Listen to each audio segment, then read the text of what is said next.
The agent said done. Tests are green, files exist, and the taskboard shows success.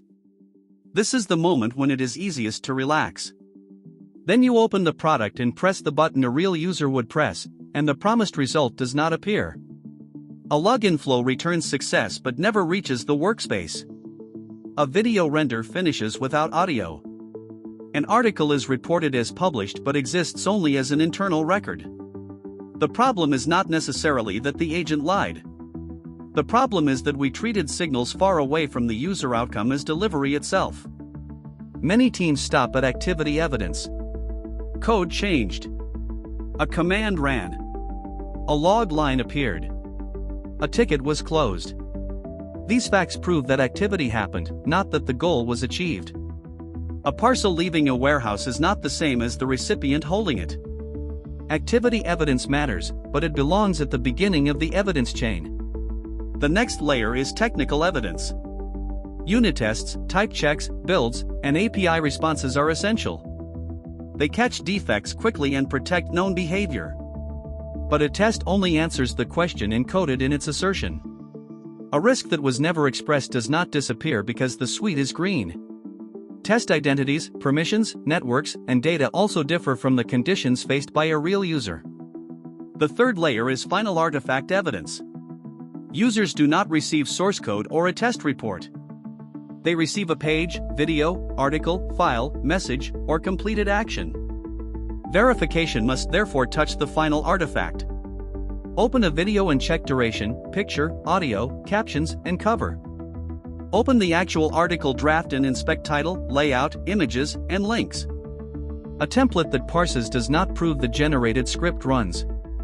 A correct source file does not prove the delivered binary is usable.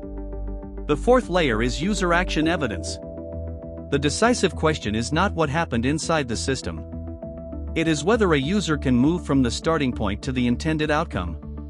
A login is not complete when an endpoint returns a token. It is complete when the user enters the correct workspace and can continue. An upload is not complete when storage accepts bytes. It is complete when the user can see, open, and use the file. Publishing is not complete when a job enters a queue. It is complete when the target channel contains an identifiable result. The fifth layer is known risk evidence. Every incident reveals a specific weak link. After fixing it, turn that risk into a repeatable acceptance check. If a previous video was silent, inspect the audio stream. If internal production notes leaked into public content, perform a second review from an ordinary reader's perspective. If local and remote revisions diverged, confirm the production runtime and main branch before dispatch. Risk replay is not ceremony. It stops the same failure from returning in a different costume. One more layer is often ignored: external identity. When an internal database says success but users cannot find the content, we need an identifier from the outside platform, a URL, draft ID, upload ID, or publication receipt. External identity converts a self-reported state into a traceable fact. Without it, published may describe only an internal transition. Put the layers together and the evidence chain becomes clear. Activity evidence proves work was attempted. Technical evidence proves local behavior met encoded expectations. Artifact evidence proves the deliverable can be used. User action evidence proves the intended outcome can be reached. Risk evidence proves the known loan did not reopen. External identity proves the result exists in the destination world. No single layer represents the whole truth. Together they make completion durable. How do you use this in everyday work? Stop writing completion criteria that describe only implementation activity. Replace complete the login API with a new user can sign in, enter the workspace, and see the correct project. Replace generate a video with the final file plays with correct picture, audio, captions, and cover. Replace publish the article with the target account contains the expected draft or post and a verifiable external identifier is recorded. Then place each verification where it belongs. Automation is excellent at checking formats, counts, states, hashes, and parsability. A real runtime is necessary for initialization, permissions, navigation, and platform receipts.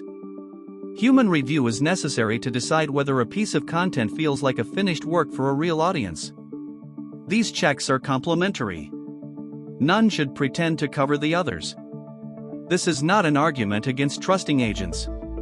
It is an argument against giving any single narrator the power to define reality. An agent can execute, report, explain, and recommend. Reality retains veto power. If the artifact cannot be opened, if the user journey cannot be completed, or if the destination platform has no corresponding result, the task is not done. Evidence does not slow delivery. It exposes false completion before later work compounds the cost. This is also why a roadmap needs more than a list of tasks. Solomap keeps the result, completion criteria, execution record, and handoff evidence close to each stage. An agent can help move the work forward while direction and acceptance remain under your control. You should not need to understand every internal object. You need to know whether the user outcome promised by this stage now exists. Take 15 minutes now. Open the completion criteria for your current stage. Find one sentence that describes only internal activity and rewrite it as an observable user result. Add one final user acceptance action. Perform it yourself and save the artifact or external receipt. The next time an agent says done, you will not need to choose between blind trust and permanent suspicion. Follow the evidence chain. Reality will answer.